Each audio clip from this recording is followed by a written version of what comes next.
Menteri Pendidikan dan Kebudayaan Muhadjir Effendi mewacanakan pengkajian ulang sekolah gratis. Menurutnya, penerapan sekolah gratis menghambat partisipasi masyarakat. Lalu bagaimana nasib rencana menggratiskan sekolah hingga bangku SMA? Apakah itu salah satu bentuk kemunduran? Untuk membahasnya sudah hadir bersama kami pemerhati pendidikan Doni Kusuma, dan kami juga masih mencoba menghubungi pihak dari Kementerian Pendidikan dan Kebudayaan. Namun pemirsa, sebelum membahasnya kita simak terlebih dahulu paket berikut ini. Sejak tahun 2008, pemerintah telah menggratiskan biaya pendidikan dari SD hingga SMP. Tujuannya tak lain untuk memberikan kesempatan yang sama bagi anak bangsa dalam mengakses pendidikan. Wajib belajar 9 tahun itu didukung dengan dana bantuan operasional sekolah atau BOS yang tiap tahunnya dianggarkan dari APBN. Bahkan di era pemerintahan Jokowi JK, peningkatan kualitas pendidikan menjadi salah satu agenda prioritas yang tertuang dalam Nawacita. Pemerintah meluncurkan Kartu Indonesia Pintar untuk memastikan seluruh anak usia sekolah dari keluarga kurang mampu dapat tetap bersekolah sampai lulus SMA. Selain itu, sebelumnya Kementerian Pendidikan ingin mewujudkan program wajib belajar 12 tahun dengan ikut menggratiskan seluruh biayanya. Namun 2 hari lalu, Menteri Pendidikan Muhadjir Effendi yang baru dilantik beberapa pekan lalu malah mengatakan akan mengkaji ulang sekolah gratis. Menurutnya, sekolah gratis selama ini dianggap seringkali menghambat partisipasi masyarakat dalam pengelolaan lembaga pendidikan. Lewat pengkajian itu, komite sekolah akan diperkuat agar dapat berperan lebih banyak dalam membantu pembangunan dan pengelolaan lembaga pendidikan. Masyarakat yang mampu secara ekonomi akan diminta berpartisipasi dalam pembangunan lembaga pendidikan. Penerapan sekolah gratis selama ini juga belum sepenuhnya sempurna. Beberapa laporan menyebutkan bahwa siswa masih harus diwajibkan dengan biaya-biaya lain selain bebas biaya masuk sekolah, seperti biaya seragam, LKS, buku-buku, dan biaya penunjang lainnya. Lalu, apakah rencana pengkajian ulang sekolah gratis ini sebagai sebuah kemunduran? Sebab, cita-cita mewujudkan pendidikan adil dan merata yang dapat diakses oleh seluruh anak bangsa telah diimpikan sejak lama. Tidak cukupkah dana yang digelontorkan selama ini untuk mewujudkan pendidikan adil dan merata yang dapat diakses oleh seluruh kalangan masyarakat? Ya, itu tadi paket beritanya ya, Dora. Dan kalau kita bicara soal sekolah gratis, ini kan zaman-zaman saya. Nggak tahu, kalau zaman Dora juga masih bayar nggak sih sebetulnya? Masih bayar. Masih bayar ya? Oke. Dan kemudian karena ada wajib belajar 9 tahun ya Pak ya. Terus kemudian di pemerintahan yang sekarang itu diwajibkan 12 tahun sebetulnya. Nah ini kan kalau ada mewajibkan kita untuk sekolah sampai 12 tahun, negara mewajibkan itu, mestinya bukannya itu semuanya dibiayai oleh negara, Pak Doni Kusuma? Ya, pertama-tama kita harus melihat apa mandat dari Undang-Undang Dasar 45 gitu ya. Dalam pasal 34 ayat 2 dikatakan bahwa setiap warga negara itu berhak memperoleh pendidikan usia 6 tahun dan itu diselenggarakan atau dibiayai oleh negara atau tanpa memungut biaya. Ya. Definisi pendidikan menengah itu sebenarnya pendidikan dasar sampai dari SMP. Karena itu seharusnya sekolah-sekolah negeri yang dikelola oleh pemerintah mulai dari SD sampai SMP berarti wajib belajar 9 tahun itu seharusnya tidak dipungut biaya. Tidak dipungut biaya. Alasan apapun, siapapun bisa masuk di sana. Kalau kita tertib pada definisi pada pasal Undang-Undang Dasar 45. Nah, yang menjadi masalah adalah wajib belajar 12 tahun. Kan ini Pak Jokowi ingin wajib belajar 12 tahun berarti sampai SMA. Nah, di dalam SMA ini ada beberapa persoalan karena beberapa waktu yang lalu masyarakat mengajukan judicial review tentang pasal dalam Undang-Undang Sisdiknas ini. Kenapa pendidikan menengah saja yang dibiayai oleh negara sementara pendidikan menengah yang SMA tidak? Ya. Padahal definisi UNESCO itu tidak membedakan antara pendidikan dasar yang SD SMP, tetapi dalam definisi UNESCO itu pendidikan menengah dan vokasi. Nah, menengah itu berarti SD sampai SMA. Berarti kan sudah 12 tahun. Nah, ini Mahkamah Konstitusi mengatakan bahwa terkait dengan usia wajib belajar 12 tahun sebenarnya itu bukan kewenangannya MK, mereka mengatakan gitu. Jadi judicial review dari masyarakat itu ditolak. Dengan demikian 12 tahun itu harus didiskusikan kembali oleh legislatif dan pemerintah. Jadi kalau misalkan mau dibuat gratis sampai yang 12 tahun, Nah, itu undang-undang yang Sisdiknas harus diganti dulu. Undang-undang Sisdiknas, atau sebetulnya nggak mesti harus di undang-undang, tapi kalau memang kebijakan pemerintahnya menginginkan hal itu tidak melanggar undang-undang juga sebetulnya kan? Yang penting tidak boleh kurang dari 9 tahun sebetulnya. Betul, jadi ketika pemerintah mengajukan untuk sampai 12 tahun, maka sudah ada peraturan pemerintah itu nomor 47 tahun 2008 tentang wajib belajar. Ya.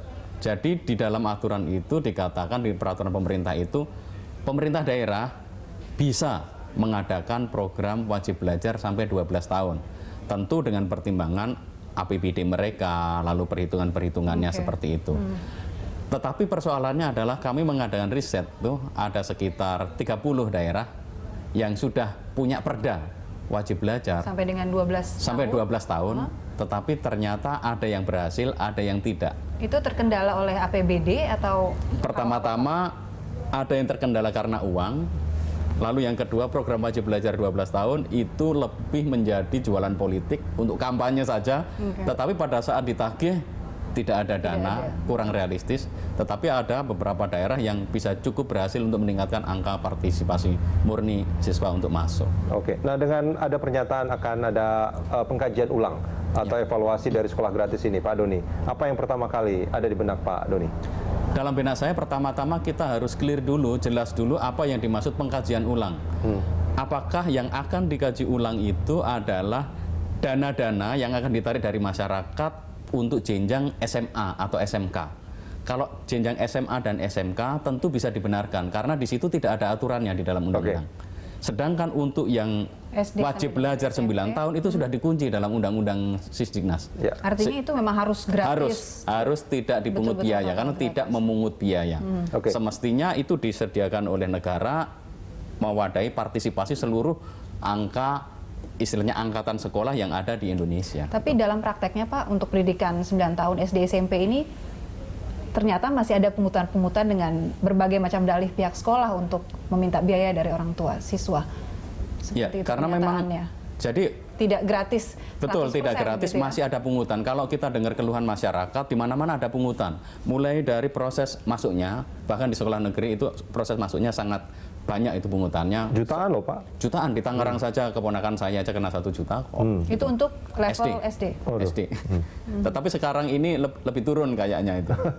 Tapi tahun lalu seperti itu. Ya. Untuk yang SMP masih lumayan. Jadi karena nilainya bagus, lalu gratis masuknya gitu. Ya. Tetapi untuk misalkan biaya buku dan seragam masih harus membayar 600.000. Itu Oke. SMP negeri. Ya. Jadi artinya pemerintah tidak memungut biaya ini perlu dilaksanakan gitu loh. Ya. Pemerintah perlu membuat sistem dan mekanisme supaya pungutan-pungutan seperti itu, terutama untuk yang wajib belajar 9 tahun itu ditiadakan, terutama untuk sekolah negeri. Ya. Sedangkan untuk sekolah-sekolah swasta yang dikelola oleh masyarakat, karena diatur oleh juga dalam undang-undang bahwa untuk proses wajib belajar itu pemerintah menyelenggarakannya bersama masyarakat, maka masyarakat ini juga perlu berdialog dengan orang tua siswa dalam menentukan besaran iuran.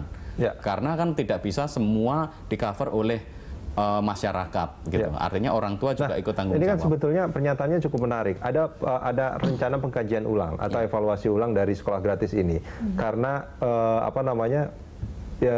maksud dari sekolah gratis itu kalau dari kalimatnya itu tidak mematikan partisipasi dari masyarakat. Ini kan sebetulnya kalau kita mau jujur, arti dari maksud kalimat itu kan sebetulnya masyarakat ikut berpartisipasi, Diminta untuk berpartisipasi dalam pembiayaan proses belajar mengajar sebetulnya. Artinya ada, dan selama ini sebetulnya kalau kita bicara partisipasi, sejak sekolah gratis itu diberlakukan, masyarakat tetap partisipasi sebetulnya. Nah, ini bukankah sebetulnya artinya Kemendikbud tidak menyadari hal itu? Sebenarnya sudah menyadari bahwa di mana-mana ada berbagai macam pungutan, bahkan di tingkat sekolah dasar maupun menengah. Tentu saja pemerintah berusaha mengurangi itu, dan karena itu pemerintah membuat peraturan zamannya Pak Bambang Sutibyo sebenarnya undang-undangnya itu, peraturan pemerintahnya itu nomor 69 tahun Permendiknas tahun 2009, 69 tahun 2009 tentang besaran biaya non personalia. Jadi besaran biaya operasional tetapi non personalia yang sudah ada kalkulasinya. seharusnya pemerintah menghitung budget untuk pendidikan wajib belajar itu berdasarkan apa yang sudah ada di dalam Permendiknas. Tetapi ini kan tidak banyak dilakukan. Artinya hitung-hitungannya, katakanlah kalau yang personalia bisa meratakan saja. Bisa meratakan saja. Dana BOS itu dari Sabang sampai Merauke, Jakarta, Papua sama. Padahal kalau kita melihat Permendiknas nomor 69 tahun 2009 itu ada indeks kemahalan daerah. Di sini misalkan dalam peraturan Permendiknas ini tahun 69 tahun 2009 itu di Puncak Jaya Wijaya itu sangat mahal karena dia nilainya 3 kali DKI gitu. Jadi harus dipertimbangkan indeks kemahalan daerah. Itu untuk yang pembiayaan operasional non personal ya, jadi bukan untuk gaji guru. Ya, benar-benar untuk operasional sekolah selama 1 tahun. Jadi pemerintah itu sudah membuat. Dan belakangan ini pada masanya Pak Anies, kami para pegiat pendidikan juga sudah berdiskusi mau merevisi draft ini karena ini sudah banyak yang lama, sudah tidak aktual lagi karena itu tahun 2009, hampir 7 tahun ya. Nah, Pak Doni, ini sebelum kita tutup di segmen ini Pak, sebetulnya perlu nggak sih evaluasi dari sekolah gratis ini, artinya dengan menambah partisipasi masyarakat? Ya tentu saja sangat diperlukan karena memang anggaran negara kita ternyata belum mencukupi, tetapi kita perlu melihat di bagian mana yang akan dibahas. Kalau itu masalah di sekolah menengah atas, tentu sangat terbuka. Tetapi sebenarnya kalau itu di sekolah SD sampai SMP ini sudah tertutup oleh amanat undang-undang. Sehingga yang harus dilakukan pemerintah adalah memenuhi kewajibannya untuk melaksanakan pendidikan gratis tanpa memungut biaya. Kita jeda sebentar, kita akan lanjutkan ini di segmen berikut nanti. Dan pemirsa, Anda juga bisa turut bergabung pada dialog kita di siang hari ini dengan menghubungi nomor telepon yang nanti akan kita tayangkan kembali.